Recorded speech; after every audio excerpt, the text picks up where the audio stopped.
They've given up their powerful edge, a lot of the countries that we're talking about, in oil and gas, such as essentially closing the great North Sea oil. Oh, the North Sea, I know it so well.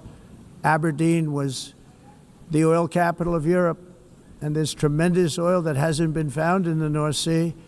Tremendous oil. And I was with the Prime Minister I respect and like a lot, and I said, you're sitting with the greatest asset. They essentially closed it by making it so highly taxed that no developer, no oil company can go there. They have tremendous oil left, and more importantly, they have tremendous oil that hasn't even been found yet. And what a tremendous asset for the United Kingdom. And I hope the Prime Minister is listening, because I told it to him 3 days in a row. That's all he heard. North Sea oil, North Sea, because I want to see them do well. I want to stop seeing them ruining that beautiful Scottish and English countryside with windmills and massive solar panels that go 7 miles by 7 miles, taking away farmland. But we're not letting this happen in America. In 1982, the executive director of the United Nations Environmental Program predicted that by the year 2000, climate change would cause a global catastrophe. He said that it will be irreversible, as any nuclear holocaust would be.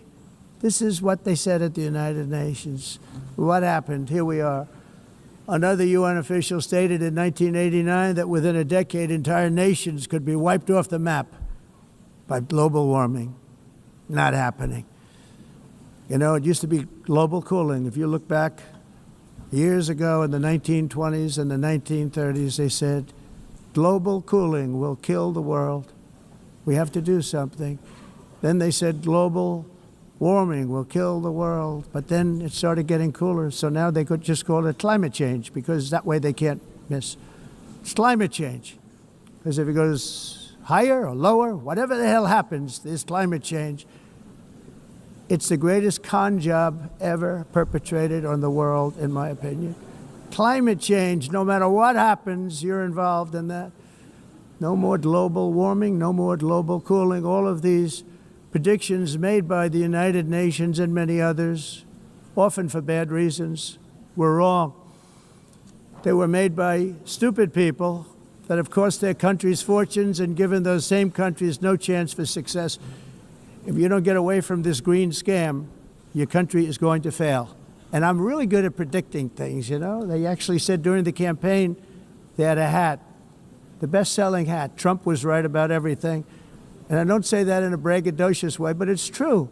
I've been right about everything. And I'm telling you that if you don't get away from the green energy scam, your country is going to fail. And if you don't stop people that you've never seen before, that you have nothing in common with, your country is going to fail. I'm the President of the United States, but I worry about Europe. I love Europe. I love the people of Europe. And I hate to see it being devastated by energy and immigration. This double-tailed monster destroys everything in its wake, and they cannot let that happen any longer. You're doing it because you want to be nice. You want to be politically correct, and you're destroying your heritage. They must take control strongly and immediately of the unmitigated immigration disaster and the fake energy catastrophe before it's too late. The carbon footprint is a hoax made up by people with evil intentions, and they're heading down a path of total destruction. You know, the carbon footprint was a big, big thing a few years ago. I remember hearing about the carbon footprint, and then President Obama would get into Air Force One, a massive Boeing 747, and not a new one, an old one with old engines that spew everything into the atmosphere. He'd talk about the carbon footprint, we must do so. Then he'd get in and he'd fly from Washington to Hawaii to play a round of golf. And then he'd get back onto that big, beautiful plane and he'd fly back and he'd talk about, again, global warming and the carbon footprint. It's a con job.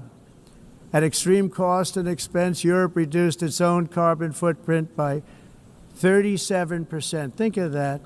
Congratulations, Europe. Great job. You cost yourself a lot of jobs, a lot of factories closed, but you reduced the carbon footprint by 37%. However, for all of that sacrifice and much more, it's been totally wiped out and then some by a global increase of 54%. Much of it coming from China and other countries that are thriving around China, which now produces more CO2 than all the other developed nations in the world. So all of these countries are working so hard on the carbon footprint, which is nonsense, by the way.